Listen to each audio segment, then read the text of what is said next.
When animals get elevated. All I know is about cats with catnip. And I know there's like... I know there's this other... there's this other animal that gets high of another animal's piss. I want to see if that's in the video, but I couldn't tell you which... I couldn't tell you which one of them is which. We also fermented fruit.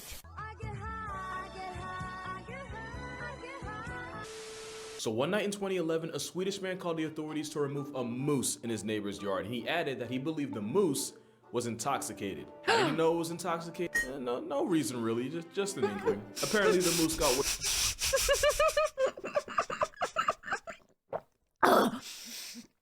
I was trying to drink some water, man. He's like, yo, can you hold me down from here? I've had a wild night, man.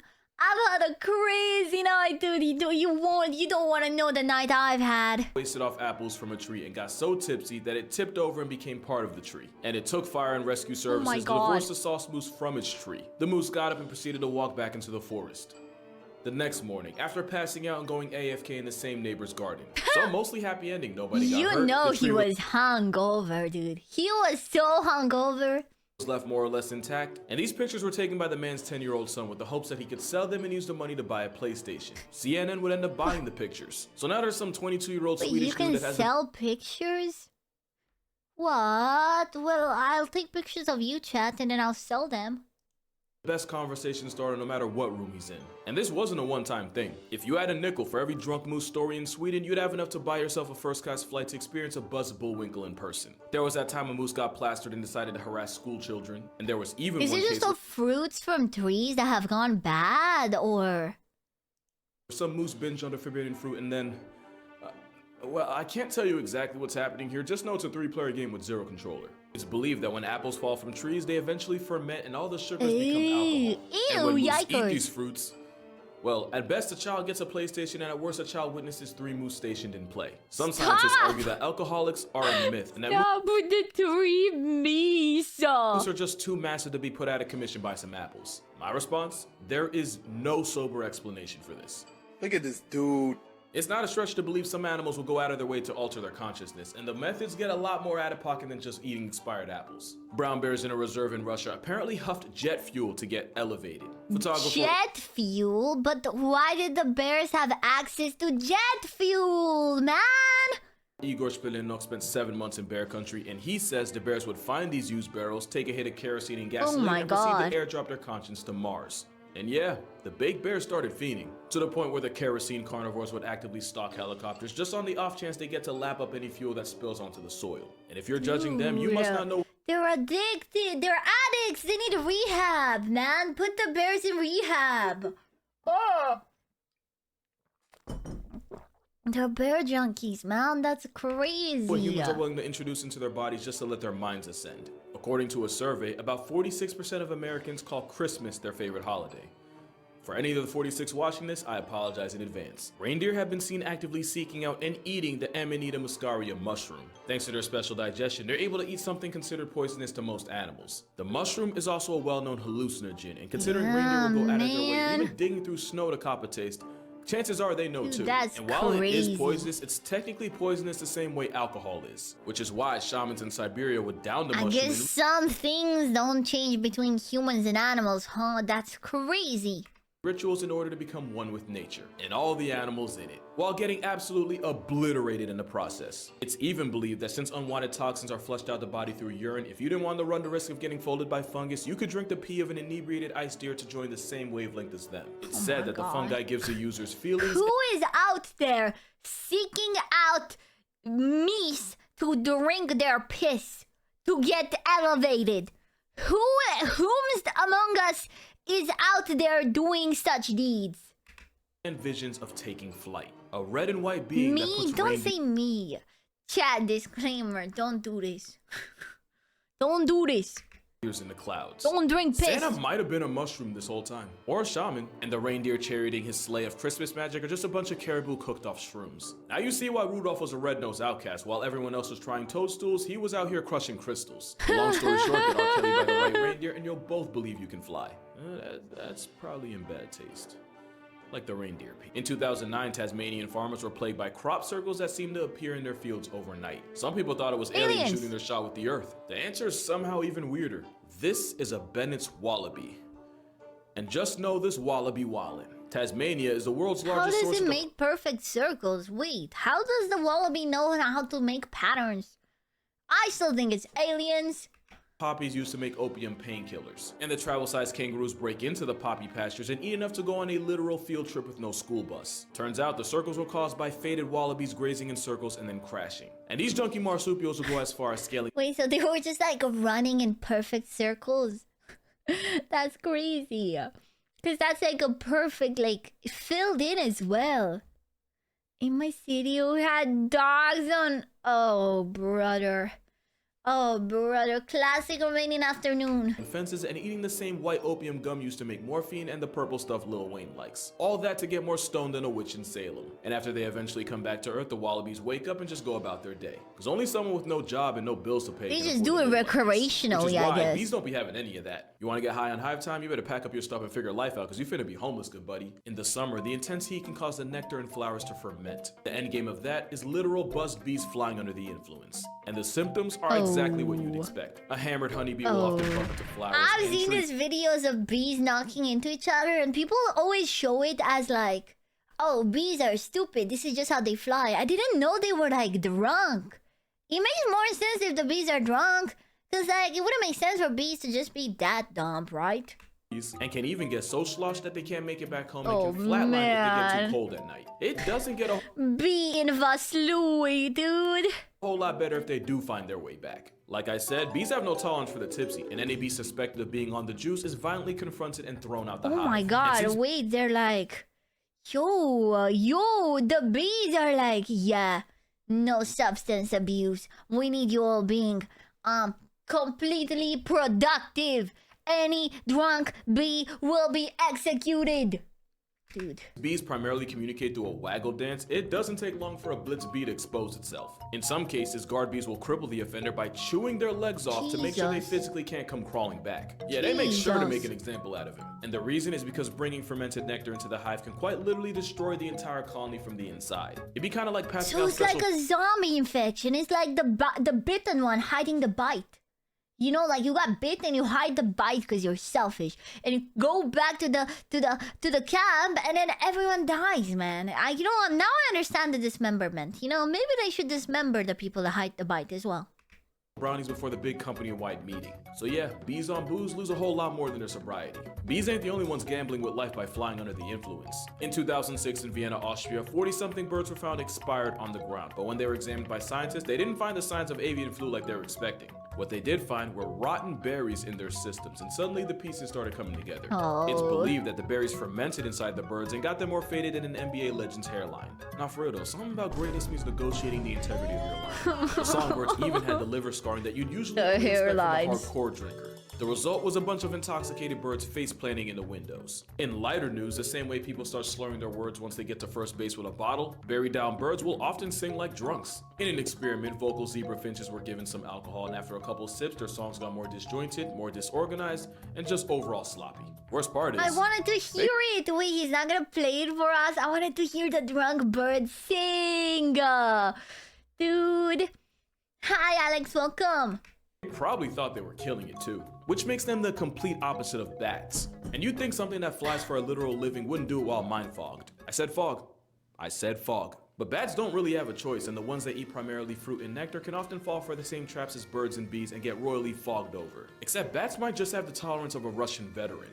In another experiment, you know, it's funny how often science involves drugging or drunking wildlife. But bats and bullies were liquored up until some of them had a blood alcohol content of 0.3. Keep in mind, driving while at 0.08 is playing with the law. It makes sense because vampires are Romanian and vampires are bats. So bats are Romanian and Romanians have high alcohol tolerance because they drink themselves under the table. We discovered the truth, chat.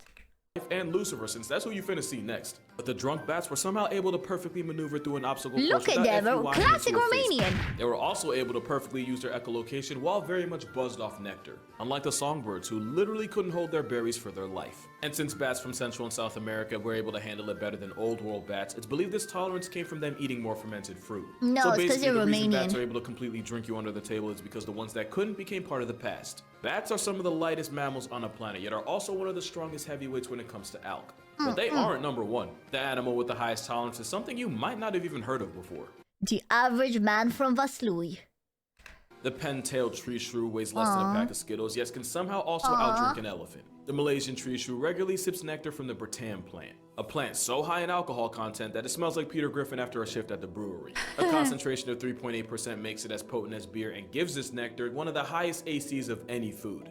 Yet the shrew drinks it like water and seems immune to it, to the point where the tiny squirrel monkey I guess since it's part of their it's part of their eating. It's part of their nutrition, so they obviously they got used to it. Spend hours nursing nectar. Apparently that's like a human downing 9 glasses of wine, and they do it without 4 kids and a failed marriage. And science doesn't exactly know how tree shrews can do this without unlisting themselves from the census. And the shrews are so committed to the cause that the plants they drink from have literally evolved to make themselves more accessible to them. The Bertam has strong, sturdy stems and potent smelling nectar that basically acts as a Batman signal to shrews. They really spend millions of years investing into the shrews' drinking habits, and the shrews evolved to be able to help themselves without also getting slumped. they're The slow drinkers. is also They just a common customer of the Bertam, and in an experiment, the bug-eyed booze monkey chose alcohol over literal water. All I know is that if chimps had the tolerance of the tree shrew, the world would be a slightly safer place. Yeah, I'm gonna go ahead and put an ad right here, because this is the part of the video where a lot of y'all are gonna click off, and honestly, I don't blame you. Chimps share about 99% of their DNA with us, and feeding for the fermented stuff is very much included. Chimps in West Africa have been caught trying the same Monkey! I love monkey. palm wine villagers drink. They'd wait for the sugary palm wine to ferment and then use leaves as sponges to soak it up just so they can squeeze it into their mouths. And yeah, the chimps got turned, but sometimes they get a little too gone for everyone else's good. Because there have been multiple cases of chimps raiding illegal brewing setups in Uganda and making off with whatever beer they could. And in some cases, the beer-blasted chimps would proceed to hunt human children. That escalated, didn't it? I'm not gonna go too far into the specifics. Chat, when I'm drunk, I don't hunt human children. It's just what I wanted to say. You guys know I love monkeys. I want to become monkey. I'm gonna turn into a monkey in a few months. I do not hunt human children when drunk. Disclaimer. For the sake of our mental health and guidelines. This is Just why know I that the hate same way monkey. chimps will No, stalk- they're chilling. It's the alcohol, man.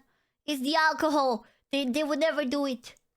and jump smaller monkeys as prey is the exact same way they go after children. Not to mention a chimp heavy on liquid courage is more likely to run a fade than just run. In their defense, humans encroaching onto their natural habitat and adding even more competition is the biggest reason for chimp carnage. But in their offense, chimps are 1000% the angry, belligerent drunks of the animal world. And they're not the only primates that make their drinking our problem. Vervet monkeys on the Caribbean island of St. Kitts managed to drink themselves into an addiction. To the point where the drunkies fuel it by stalking tourists from the trees just so they can snatch any drinks left unattended. The booze bandits are so committed that they even manage to work out the best times and places to get away. So they don't even get fermented drinks, they get actual cocktails. They just steal cocktails, man. With their thievery. It got so ridiculous that researchers decided to study them, and turns out we're really no better than them. Since the drinking behaviors of these monkeys are so human, you'd swear it was a joke. In this experiment, they found that some monkeys are social drinkers that only participate if other monkeys get involved. Oh my god, they're trying to be fun for the party, chat. How can you hate monkeys? They're just relatable. They're relatable little guys. They have social anxiety and they need to drink a little bit at social gatherings, okay? The ones who do it, well, regularly. My favorite cheese is mozzarella. They're still able to help lead the troop. So they're pretty much the functional alcoholics. And then there's the bingers, the ones that drink themselves into a coma or until they get so aggressive they couldn't fight with someone. So yeah, I'd say they're the frat boys of the group.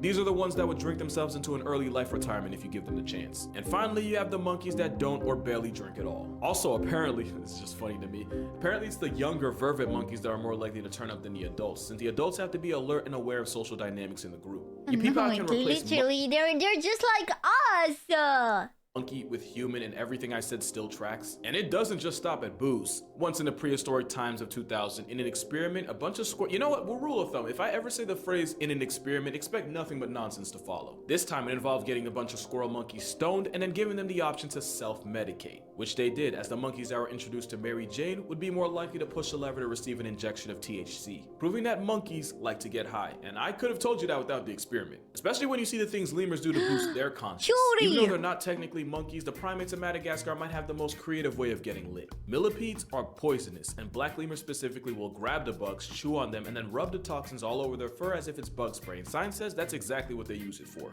But the poison also doubles as a mind-altering life choice that causes lemurs to drool and become the literal highest in the room. Meaning lemurs also self-medicate. They just be smoking millipede packs. Now there is a chance that lemurs really are just only using this as bug repellent, Imagine but this being is a not the millipede. conduct of someone who would pass a pee test. As for the millipede, imagine millions of years of evolution just for your biggest flex and defense to be used as a struggle bong for a lemur in its stoned age. I'm sure the pufferfish can relate. You knew this was coming the moment. Oh you read yeah, the title. dolphins and the pufferfish. I've heard about this one. I sure have heard about this one. Fish are one of the most poisonous things alive, and dolphins will take turns chewing on the puffer and then giving it to the next one in the rotation. Quite Oh my God, literally, they're passing a it puff, puff, around. pass. And just like with the millipedes toxin, the tetrodotoxin from the pufferfish seems to have an effect on the dolphins. The effect resulting in some doped up dolphins and a seriously traumatized puffer. And now you see why she's single. You remember how I said a tiny tree shrew could drink an elephant under the entire bar? That wasn't a throwaway. I said that for a reason. For a while, scientists called cap on the stories of inebriated elephants, and their biggest claim was that it would take an outrageous amount of alk to have an effect on an animal that huge. Turns out, the most plus-size animal walking the earth today is also a massive lightweight. Oh, the ADH7 man. gene is the one most responsible for helping break down ethanol, aka the drink that leads to good nights and bad decisions. Humans are able to handle their drink a little before French kissing the floor thanks to enzymes that allow us to break down ethanol faster than most animals. For elephants, the ADH7 gene is basically out of order, meaning they're less able to hold their liquor. So if a couple elephants scarf down a bunch of fermented fruit, it's suddenly more likely that they get bodied. Which sounds fun, yeah, it sounds real cute till you realize that means they're drunk driving a 12,000-pound meat vehicle, and the consequences can be bad for everyone's health. There's even a story out there where a herd of 50-something elephants near an Indian village drank liquor made from the mahua tree, and proceeded to drunkenly level several houses and even delete a few people. Animals like chimps and elephants become Child, I don't level houses when I'm drunk. I'm not an elephant. I'm just saying it regardless. a threat to society the moment they get under the bottle. But one animal's habit makes it a legitimate danger to itself. Some dogs in Queensland have developed an obsession with cane toads. Cane toads produce bufotoxin Ew, as I don't self-defense, wanna but look the at poison that. is also hallucinogenic, I'm and not dogs looking will at it, often it's lick the ugly. toads and go off one. It's so potent that a dog exposed to it once is more likely to go out of its way to seek out another toad to Oh, get they're soothed. becoming And they probably addicts. got it from us. There was a brief but very real time where the cool kids your mom warned you about did toad behind the school. To the point where Peter Griffin of all people had to tell him to tighten up. And yeah, that's pretty much playing chicken with the Grim Reaper. Since the poison is poison, toad licking can result in both less dogs and people. There was even one case where a Spanish adult film star got charged with manslaughter after huffing toad with his friends and one of them ascended and never returned. Oh my God. 2020 for real had some of the wildest headlines. But dogs ain't the only pets that be on timing. But if you've ever seen a cat on catnip, you already knew that. Catnip comes from the Yeah, pedicatarian. that is, dude. Catnip, people just buy that for their cats. Like people just like will get their cats addicted to it for without even thinking about it. They're like, yeah, it's good for the cat. I mean, apparently it's good from time to time, but it's like y'all are just getting your cats high. It's a bit, you know. I don't know what it is, I just love saying that. And that contains a chemical called nepidolactone. And nepidolactone will bind with receptors in the cat's nose the same way pheromones do. It even lights up the part of the brain responsible for, you know, the thing cats do with other cats to make more cats. This whole time we thought they were high. Oh When really man. catnip just makes them dumb and horny. And even They're though I was half kidding, it actually makes a horny! lot of sense since catnip doesn't work on cats that haven't reached sexual maturity. The chemicals also hit the cat's opioid system, which is a gateway to 15 minutes of feline euphoria. And it's not just house cats. Catnip apparently has wild cats like leopards, cougars, lynxes, and even some lions in a chokehold. So yeah, cats might just be the original stoner. Cats, I but mean, big. just look at this jaguar. Lots of cats will eat grass and leaves as a way to clean their system. Jaguars doing it with the hallucinogenic yaji vine allows them to do so while also high-fiving Joe Rogan. And for the non-believers out there, I defy you to look this jag in the eye and tell me it's sober. Bro in a galaxy, and it's not this one. And it probably did start as something just to detox, but then eventually became a way of life. I mean, that's literally how I'm cats not got a hooked on cat. catnip. The Nepotecoteria is a mosquito repellent, so there's a good chance that cats getting hooked on the nip was just a consequence of wild cats trying to get op flies off their back. So I guess you can say mosquitoes do matter, because without them, we wouldn't have videos like this. But that's gonna do it for this video. Go ahead and make sure you drink water, hug your mother. Look at Don't him, do toad, he has man. a It's not a balloon. game. Thank you all so much for watching, and I'm gonna see y'all in the next one. Yeah. That was fun. He's just like me for real. You love that jaguar. He was seeing things. Hi, Hapsody, welcome. That was nice. Dude, to be a cat or a monkey